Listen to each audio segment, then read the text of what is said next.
Brought to you by TechnoSpark 20 series smartphones. I'm superhuman. पुण्यात अल्पवयीन आरोपीने भरधाव लक्झरी कार चालवून दोघांचा या संपूर्ण प्रकरणात मृत्यू झाला. खरं तर ड्रिंक अँड ड्राईव्हची केस या संपूर्ण प्रकरणात आता स्टँड होईल असं एक प्रथमदर्शनी दिसतंय, कारण पोलिसांनी वेगवेगळे क्लॉज ॲड केलेत.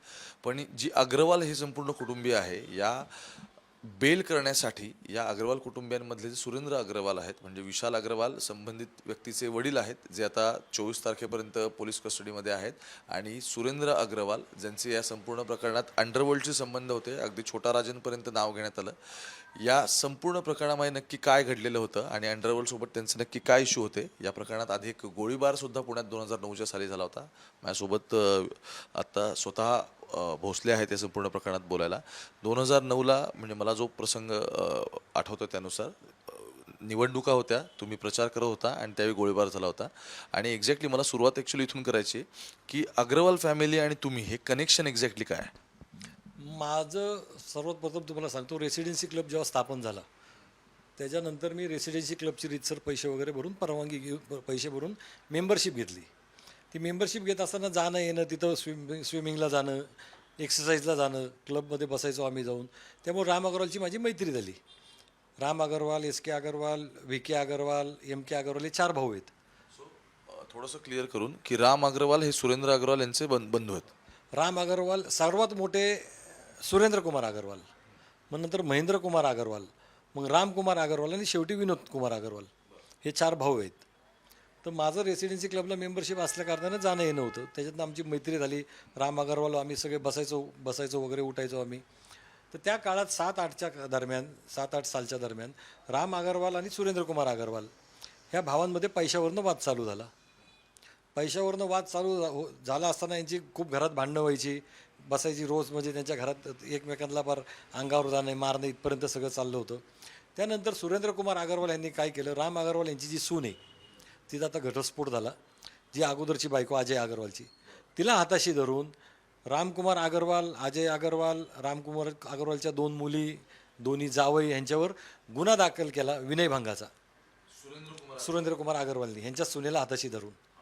मग तो झाल्यानंतर हे संपूर्ण फॅमिली रामकुमार अग्रवालची घर सोडून पळून गेली.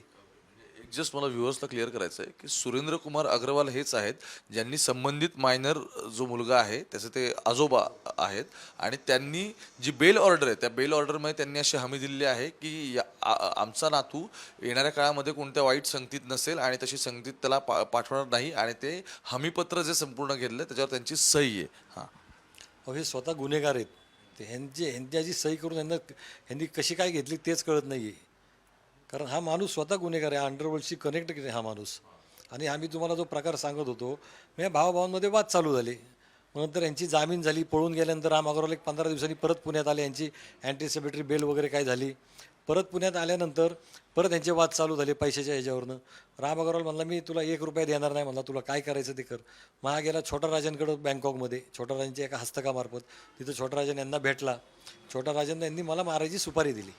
ह्या अजय अग्रवाल राम अग्रवाल बरोबर माझ्या भावाबरोबर असतो की ह्याला जर बाजूला केलं तर राम अग्रवाल 1 मिनिटात सगळं बसून सेटलमेंट करेल. म्हणून त्यांनी छोटा राजांनी मला मारायला लोक पाठवले. त्यावेळेस मी निवडणुकीला उभा होतो. माझी विधानसभेचा मी शिवसेनेचा आमदारकीच्या तिकिटावर मी उभा होतो शिवसेनेकडून, वडगाव शहरी मतदारसंघातनं. तर त्यावेळेस माझ्यावर सकाळी 10:30 वाजता पहिला गोळीबार झाला. त्यावेळेस ती गोळी निघली नाही, मिसफायर झाली. मग आम्ही त्यांचा पाठलाग केला. मग 2 किलोमीटरवर त्याला आम्हाला म्हणजे पकडायला एक 20 फुटाचं अंतर असेल, त्यांनी परत फिरून दुसरी जी गोळी मारली, जी काचेवर लागून माझ्या मित्राच्या छातीत घुसली. शकील म्हणून माझा मित्र गाडी चालवता त्याच्या, आणि माझे 3 मित्र पाठीमागं बसले होते.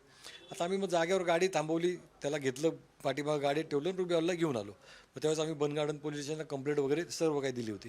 पण त्यावेळेस तो प्रकार निवडणुकीच्या प्रचारातनं झाला असं पोलिसांना प्रथमदर्शनी लक्षात आलं होतं. त्यावेळेस ह्यात एस के अग्रवालचा रोल नव्हता, म्हणजे दिसत नव्हता कशात रोल ह्यात नव्हता. सांगतो ना कसा आला. ज्या वेळेस म्हणजे तपास करत असताना ही मुलं फरार झाली मला मारून. कोण मुलं, पोलिसांना असं वाटत होतं की आम्हीच इलेक्शन स्टंट म्हणून आम्ही स्वतःनीच करून घेतलं आहे का काय. तर पोलीस ह्या अँगलने पण आम्हाला विचारायचे की तुम्ही स्वतः करून घेतलं का. म्हणलं साहेब आम्ही काय वेड आहे का, मित्राच्या छातीत गोळी लागायला असं आम्ही स्वतःहून करून घ्यायला. 1 वर्षानंतर म्हणजे घटना घडल्यानंतर 1 वर्षानंतर 2010 साली हे आरोपी दिल्लीला पकडले गेले.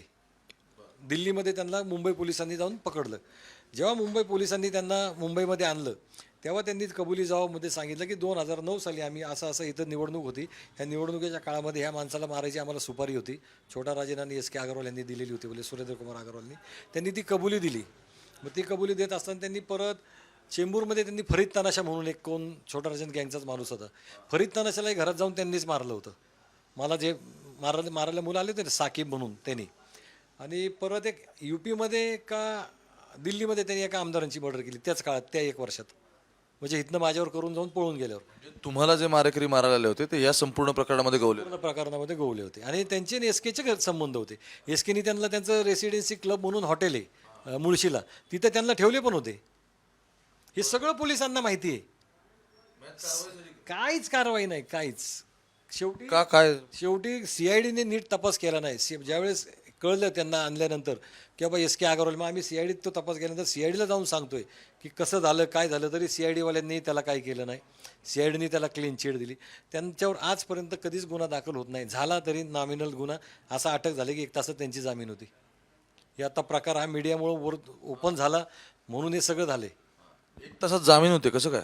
आता काय कसल्या जोरावर ते करतात तेच माहिती नाही आहे. त्यांच्याकडे पैसाच एवढा गडगंज आहे की त्यांना भीतीच नाही कसली. आता तुम्हाला सांगतो बघा, आता तुम्ही कालपासून तुम्ही मीडियावर माझे हे ऐकून, काल गोव्यावरनं मला म्हणजे सांगतो तुम्हाला, गोव्याच्या माणसाने येऊन मला काय सांगितलं काल. सिक्वेरा म्हणून एक गोव्यातला माणूस आहे सिक्वेरा. त्यांनी 5-6 वर्षापूर्वी राम अग्रवाल, VK अग्रवाल यांना एक जमीन दिली विकत गोव्यात, 100 एकर जमीन. ती 100 एकर जमीन विकत घेतली राम अग्रवालनी. त्या जमिनीतनं यांचा काहीतरी वाद झाला म्हणून त्यांनी शिवाजीनगर कोर्टातनं 156(3) ऑर्डर करून त्या माणसाला Koregaon park police station manage केलं.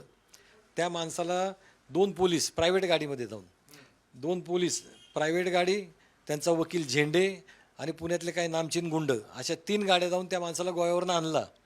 इथं आणून त्याच्याकडनं सगळे डॉक्युमेंट लिहून घेतले कोरेगाव पोलीस स्टेशनमध्ये, पार्क पोलीस स्टेशनमध्ये. त्यानंतर त्याला जेलची एंट्री झाली त्या माणसाला, त्याच्यावर गुन्हा दाखल केला त्या सिक्वेरावर. आणि 15 दिवसात त्या माणसाला जेलमध्ये मेला तो माणूस. 15 दिवसात तो माणूस पोलिसमध्ये गेला? पोलीसमध्ये नाही, जेलमध्ये मेला, जेलमध्ये. आता तो कसा मेला काय मेला त्याचाही तपास नाही, कारण त्या मुलाचं त्या माणसाचं कोणी इथं राहत नाही. तिला एक मुलगी वाटतं, ती पण अमेरिकेला असते. ती आली म्हणतात, बॉडी घेतली आणि गेली गावाला नेऊन. सगळं सुरेंद्र अग्रवाल यांच्या सांगण्यात झालं? नाही, रामकुमार अग्रवाल, VK अग्रवाल, विनोद कुमार अग्रवालच्या. म्हणजे इथपर्यंत यांच्या हात आहे, त्यांना कसलीच भीती नाही आहे.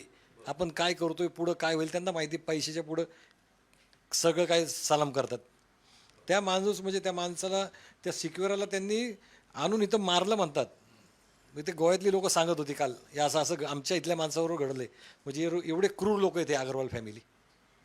एक महत्त्वाचं म्हणजे तुम्ही म्हटले तुमच्यावरती त्यावेळी गोळीबार झाला होता, छोटा राजांना सुपारी दिली, ती सुरेंद्र अग्रवाल यांनी दिली. हे सुरेंद्र अग्रवाल तेच आहेत जे आता गॅरंटी देणार आहेत त्यांच्या नातवासाठी या संपूर्ण प्रकरणामध्ये.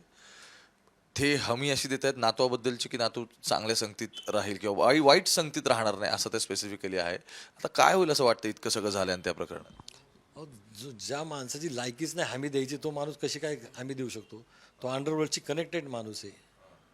फक्त माझं एवढं सांगणं आहे तुमच्या माध्यमातून की ज्या निष्पाप मुलाचा आणि मुलीचा जीव गेलाय त्यांना तुम्ही न्याय मिळवून द्या बस. तुमच्यावरती गोळीबार झाला त्याचं काय नक्की स्टेटस आहे? ती CIDकडे केस गेली?